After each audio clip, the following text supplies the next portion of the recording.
Bonjour et bienvenue sur ta chaîne Survivre en entreprise. Je suis Adrien et nous allons voir aujourd'hui comment éviter de se justifier.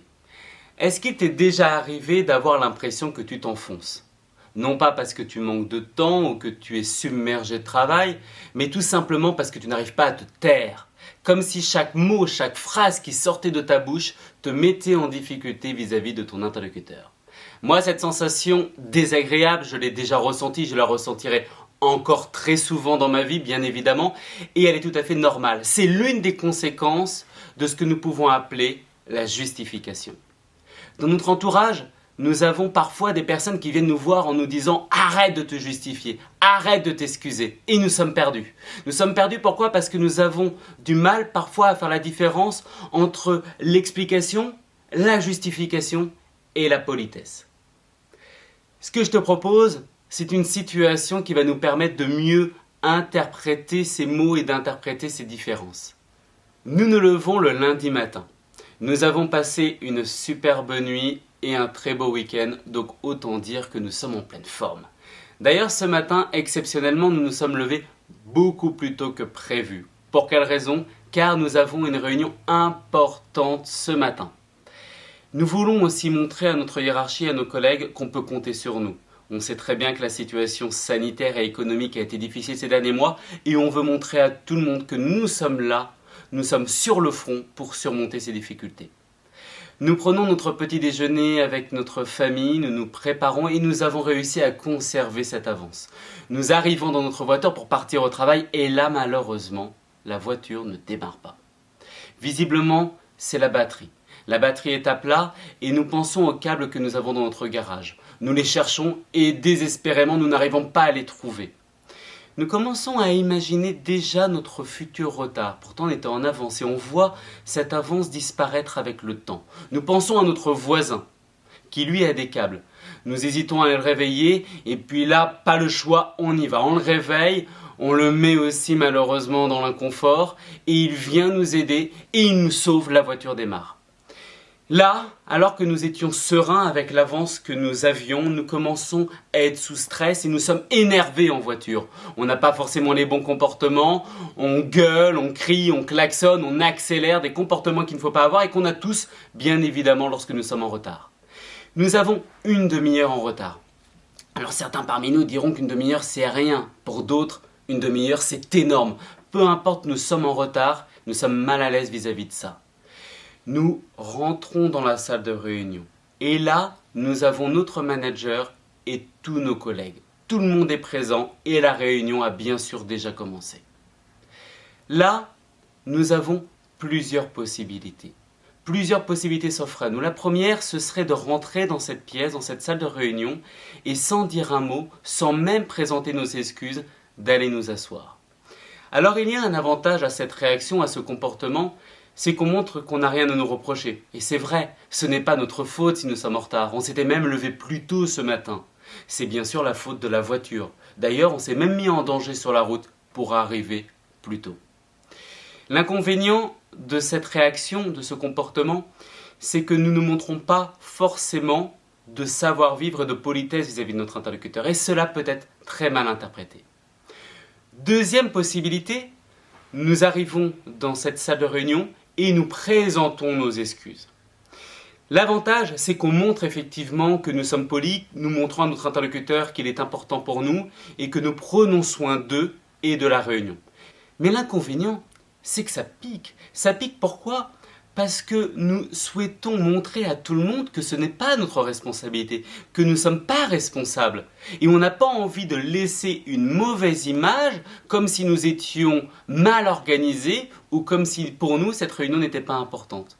Donc oui, ça fait mal et pourtant on se retient, on ne fait que présenter nos excuses.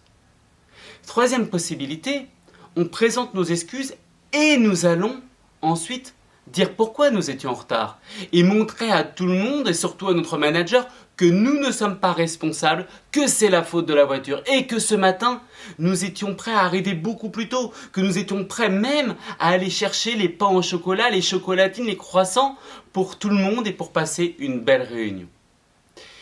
Sauf que l'inconvénient, en montrant et en donnant toutes ces informations, c'est que nous répondons à aucune question et que la seule personne que nous rassurons à ce moment-là, c'est nous-mêmes. Nous avons ces différentes réactions. Et où se trouve la justification? La justification, c'est lorsque justement nous ne répondions à aucune question et lorsqu'on a l'impression de se rassurer soi-même. Dans la troisième situation, au moment où nous allons montrer à tout le monde que nous ne sommes pas responsables, la seule chose que nous soulignons, ce sont nos faiblesses. Deuxième situation, nous arrivons toujours à cette même réunion avec toujours une demi-heure de retard. Pour les mêmes raisons liées à notre voiture, et la différence cette fois-ci, c'est qu'au moment où nous rentrons dans la salle de réunion, notre manager nous pose une question très légitime, il nous demande « Pourquoi es-tu en retard ?» Première réponse possible, nous lui disons « Je suis en retard parce que ma voiture n'a pas démarré ». Deuxième possibilité de réponse, nous lui disons « Ma voiture n'a pas démarré parce que c'était un problème de batterie, la batterie était à plat, j'ai pas trouvé les câbles et en plus de ça j'ai dû réveiller mon voisin et malgré le fait que j'ai accéléré sur la route pour arriver à l'heure, j'ai pas réussi à rattraper mon retard. Pourtant, je me suis levé beaucoup plus tôt pour arriver beaucoup plus tôt et préparer le petit déjeuner pour tout le monde, etc., etc., etc. Dans ces deux situations, laquelle est une explication, laquelle est une justification? On voit bien que l'explication, c'est dans la première situation, où nous répondons réellement à la question posée. Pourquoi es-tu en retard? Parce que ma voiture n'a pas démarré. Que l'explication soit bonne ou mauvaise, peu importe. C'est pas ce que nous recherchons ici. Par contre, une chose est sûre, c'est qu'on est factuel. On répond réellement à la demande de notre interlocuteur. Dans la deuxième situation, on répond à quoi? On ne répond pas à la demande de notre interlocuteur. On répond en réalité à nos propres questions. Et on se sent obligé d'apporter des raisons supplémentaires au fait que la voiture n'est pas démarrée. Bref, qui nous rassurons à ce moment-là? Nous-mêmes, nous rentrons ici dans ce que nous appelons la justification. Regardons la différence entre l'explication et la justification. Quand nous donnons une explication, nous répondons à la question de notre interlocuteur. Notre interlocuteur nous pose une question, nous répondons de façon factuelle, c'est une explication. Quand nous sommes dans la justification, à quoi répondons-nous? Souvent à rien, ou alors à une objection, à une attaque. Plus important encore, c'est qui on rassure. Si nous rassurons notre interlocuteur, nous sommes bien dans l'explication. Une question a été posée, nous apportons une solution, nous apportons une réponse, nous sommes bien en train de rassurer l'autre. Lorsqu'on se justifie, qui rassurons-nous? Avant tout, soi-même. Donc là, tout d'abord, il y a ces deux éléments. Maintenant, que génère l'explication et la justification? Commençons par la justification. Elle est souvent perçue comme étant négative. Pourquoi? Parce que nous sommes dans des arguments subjectifs, nous sommes dans l'émotionnel. D'ailleurs, parfois, ça peut donner un sentiment comme quoi nous sommes en insécurité, comme quoi nous avons besoin de nous défendre. Donc ça attire plutôt la méfiance. Ça donne même l'air d'être suspect, voire coupable. Alors si ça donne cette impression, ça va beaucoup plus éveiller les soupçons de notre interlocuteur. Et ça va l'inviter, lui, à rejeter nos propos. Dans la justification, on évoque beaucoup plus les problèmes. Nous sommes en réaction face à une situation. Quant à l'explication, elle est beaucoup plus positive. Nos arguments sont objectifs. Nous restons factuels, rationnels. Cela renforce notre crédibilité vis-à-vis de notre interlocuteur et ça génère un sentiment de confiance. On montre que nous sommes responsables et qu'on assume nos responsabilités. Ça rassure, ça suscite l'intérêt, ça suscite l'écoute, aussi parce que nous sommes orientés vers le futur et à la recherche de solutions. Dans l'explication, nous sommes beaucoup plus dans l'action. Et il est vrai que l'explication est beaucoup plus positive et vertueuse que la justification. Et on aimerait à la fin de cette vidéo se dire « je n'aurai plus jamais à me justifier ». Oui, on aime avoir ce rêve, la réalité est différente. La justification est un élément qui va revenir et c'est pas grave, notamment parce que nous ne sommes pas seuls dans la justification. C'est notre rapport aux autres, c'est la relation avec les autres qui va aussi nous influencer et nous pousser dans nos retranchements et dans la justification. Si on prend par exemple le monde professionnel, c'est parce que nous voulons prouver à nos managers, à nos collègues, à nos clients, à nos fournisseurs, avec tous nos interlocuteurs que nous sommes une personne de qualité que nous allons nous justifier. C'est parce que nous voulons montrer que nous sommes professionnels que nous allons nous justifier. Et donc nous avons tendance à aller vers la justification dès qu'on veut prouver à quelqu'un notre valeur. Donc oui, c'est beau sur le principe, ça nous met simplement en difficulté dans les faits. Dans la vie privée, il en va de même.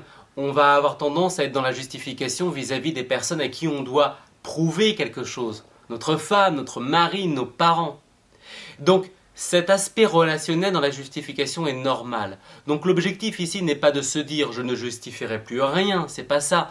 C'est de simplement maîtriser sa communication pour éviter surtout de se mettre en danger et de créer un sentiment d'insécurité qui va inquiéter notre interlocuteur et l'empêcher de nous écouter.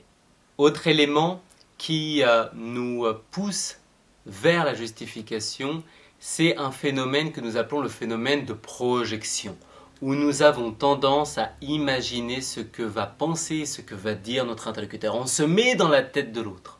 Si on reprend l'exemple de tout à l'heure, où nous arrivons en retard à la réunion, au moment où notre voiture ne démarre pas, nous sommes déjà en train de réfléchir à ce que va dire notre manager et à ce que va penser nos collègues. Donc au moment où nous allons nous rendre au travail en voiture, nous sommes déjà en train de préparer notre argumentaire. Nous sommes déjà en train de préparer notre justification. Pourquoi ? Pour nous défendre et pour pouvoir encore une fois laisser une belle image et surtout dire la réalité. Donc ce phénomène de projection, c'est un frein supplémentaire. Évitons pour cela tout simplement de supposer et d'imaginer à la place de l'autre. 4 outils pour rester dans l'explication et éviter la justification. Premier outil, reste factuel. Réponds à la question qui a été posée. Si aucune question n'a été posée, il faut simplement rester poli. C'est la politesse, le savoir-vivre. Deuxième outil, rassure l'autre. Rassure ton interlocuteur. Ne pense pas à te rassurer toi-même, tu rentreras ici dans la justification. Un super moyen de se prendre en flagrant délit, c'est lorsqu'on a l'impression que ce que nous disons nous fait du bien. Quand ce que nous disons nous fait du bien et que ça nous rassure, ça sent pas bon, il y a de grandes chances que nous soyons ici dans la justification. Troisième outil, évitons de se projeter. Restons factuels et n'imaginons pas à la place de notre interlocuteur. Quatrième outil, c'est pour les écrits, SMS ou mail. Nous avons le temps avant d'envoyer un SMS ou un mail. Profitons de ce temps pour le relire.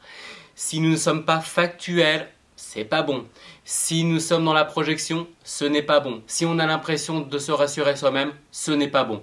Donc on vérifie bien qu'on répond à la bonne question et qu'on rassure notre interlocuteur.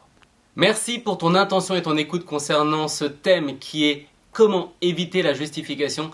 C'est un thème important bien sûr de notre communication et nous allons revenir régulièrement dessus dans différentes vidéos.